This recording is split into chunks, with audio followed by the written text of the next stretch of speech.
My house has a busted pipe, bad water leak. I think it was due to the freeze.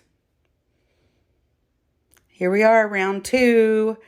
The pipe busted closer to our house, and now we have another pipe that broke here close to the street.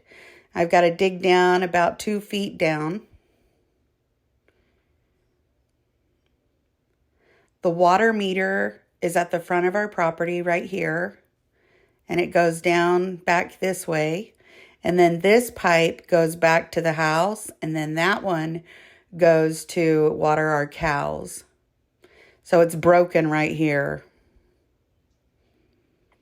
We have to replace this whole area.